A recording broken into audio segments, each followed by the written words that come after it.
Major Costa e Silva, ex-candidato ao governo de São Paulo, falou sobre a celeuma entre o presidente Jair Bolsonaro e governadores e prefeitos em torno das formas de lidar com a pandemia.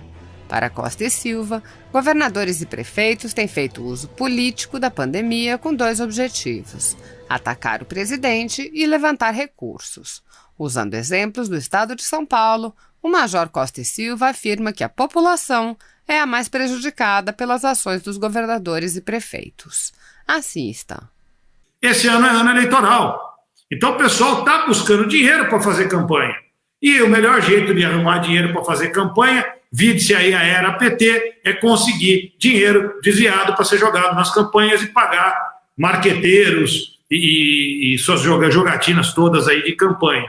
Então, é lógico que os políticos aí tradicionais, a velha política, está se aproveitando dessa situação, desse estado de calamidade que foi decretada em várias cidades, em vários estados, e foi decretada inclusive pelo presidente da República no primeiro momento, tá? Para que a gente fizesse uma ação efetiva contra a contaminação e a transmissão do vírus, mas, infelizmente, estão utilizando isso aí de maneira política para atacar o presidente, para roubar dinheiro.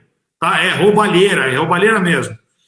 A prova disso é que o Tribunal de Contas da União fez um levantamento e chegou à conclusão de que do dinheiro que foi gasto diretamente na pandemia, né, nas ações de combate à pandemia, feitas aí em diversos municípios que receberam dinheiro da União, tá, de um total de 13,1 bilhões de contratos que foram analisados, nós tivemos sobrepreço, entenda-se, é dinheiro pago a maior que alguém embolsou, seja empresário pilantra, seja político pilantra. Um total de 1,9 bilhões. 1,9 bilhões. Pessoal, olha só, vocês têm ideia de quanto que é isso em dinheiro? Tá? Eu vou te falar uma coisa. Tem muita cidade no estado de São Paulo que não tem isso de orçamento por ano inteiro. Então eles desviaram, enfiaram a mão em 1,9 bilhões de reais. É bom ou quer mais?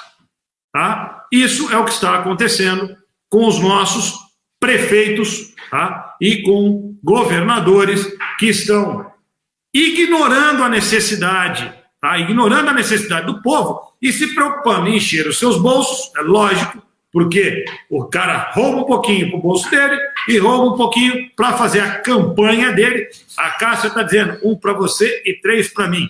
Bem por aí, Cássia. Não estão preocupados. A contagem do Pica-Pau, que diga-se de passagem, né? O pessoal tem rodado até uma imagem aí mostrando o Pica-Pau sendo enforcado por um personagem gordinho e careca, que lembra muito um certo governador de um certo estado, de uma certa república da América do Sul. Não vou citar nomes, mas todo mundo já deve ter percebido de quem que eu estou falando, né?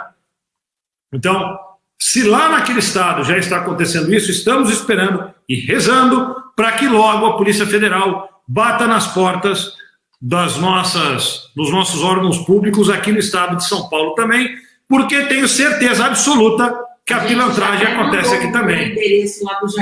Já até mandei um certo endereço lá do Jardim Europa para a Polícia Federal, dizendo que o cara está lá, vai lá procurar. Bom, e isso, né, já foi avisado pelo presidente lá no início, qual seria o impacto da pandemia na nossa economia, né? Se continuassem fazendo aquele lockdown, aquele fechamento geral de tudo. E, infelizmente, os governadores e prefeitos não entenderam, não aceitaram as indicações do presidente, resolveram fechar tudo e agora não são eles que estão colhendo os frutos disso, somos nós, é o povo brasileiro que recolhe os frutos disso. Olha só alguns reflexos disso. Tá? Cerca de 50% dos inquilinos no estado de São Paulo, tá? Vou falar só do estado de São Paulo, 50% dos inquilinos, o pessoal que paga aluguel, pediu redução dos aluguéis.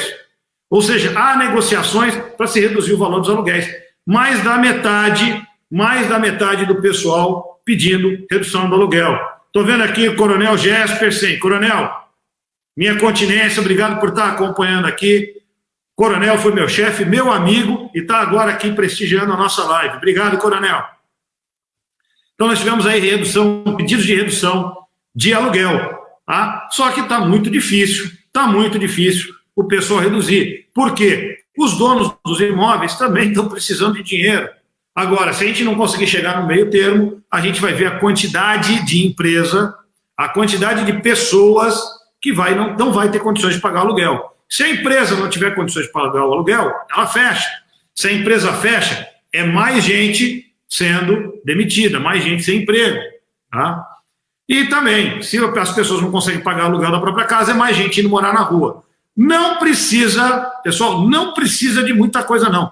Vai dar uma voltinha ali no centro de São Paulo e vai ver a quantidade de morador de rua que existe hoje na região da Praça da Sé. Mas o pessoal vai falar, Major, mas sempre teve morador de rua lá na Praça da Sé.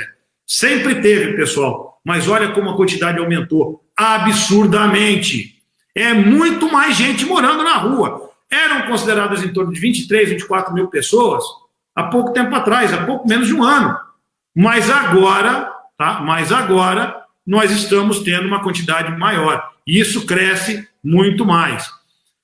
O Emerson está comentando que militar na ativa tem um prazo maior até o final de agosto para conseguir legenda. Por isso que eu falei, em princípio, eu venho candidato a vereador, porque para vereador eu já tenho legenda.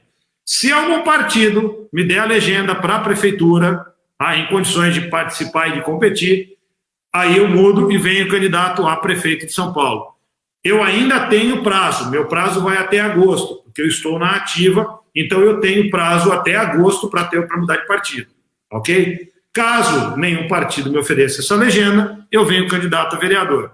Mas o importante é a gente trabalhar pela cidade de São Paulo para a gente conseguir mudar um pouco o lugar onde a gente vive, tentar garantir um pouco mais de dignidade para o paulistano, porque está muito difícil trabalhar com esses políticos que estão por aí.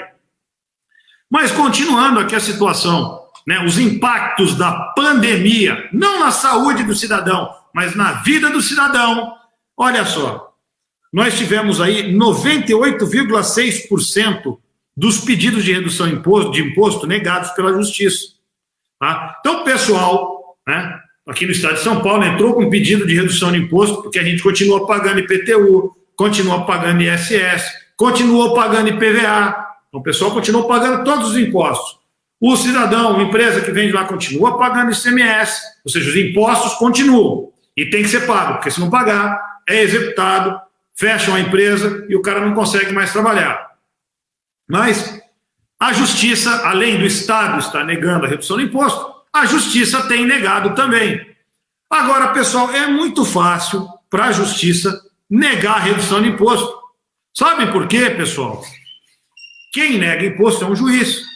E aí vocês olham uma outra notícia que nós tivemos essa semana, que cerca de 8 mil juízes, um pouco mais de 8 mil juízes, 8.122 ou 124 juízes, receberam salários superiores a 100 mil reais. 100 mil reais, é isso mesmo, pessoal. 100 mil reais. Quando o teto para eles é de 39 mil. Ora, quem ganha 100 mil reais não sofre para pagar imposto do IPTU, não sofre para pagar IPTU, não sofre para pagar IPVA. Então é difícil você apresentar a sua demanda para alguém que não faz a menor ideia do que você está sofrendo. Né? E aí a gente olha, por que isso tudo está acontecendo? Vocês sabem quantas vagas de emprego, quantos postos de trabalho foram fechados no estado de São Paulo só na última semana de junho? Alguém sabe dizer? Eu vou contar para vocês. 1,5 milhão de vagas no estado de São Paulo. Só para vocês terem uma ideia, tá? Só para vocês terem uma ideia, na cidade de São Paulo, nós temos pouco mais de 11 milhões de habitantes. Ou seja, praticamente 10% da cidade de São Paulo perdeu seu emprego na última semana de junho. Na última semana de junho, só em 7 dias. Tá? A quantidade de desempregados aí ao longo de toda essa pandemia, de todo esse período aí, é muito maior. Tá? É muito maior. O Alex está comentando aqui, pior os shoppings. Pessoal, um rápido passeio no shopping vai ver que várias lojas estão fechando, várias lojas fecharam, não vão ter condições de abrir, não vão voltar a funcionar. A empresa que fechou é o empresário que perdeu o seu ganha-pão e são os seus funcionários que perderam o emprego. E, infelizmente, os nossos políticos não conseguem enxergar isso. Nem os nossos governadores, vamos falar aqui do nosso governador de São Paulo, nem o nosso prefeito, vamos falar do prefeito de São Paulo, e menos ainda os nossos vereadores, que em plena pandemia estão aprovando lei proibindo a venda e o uso de copinho plástico na cidade.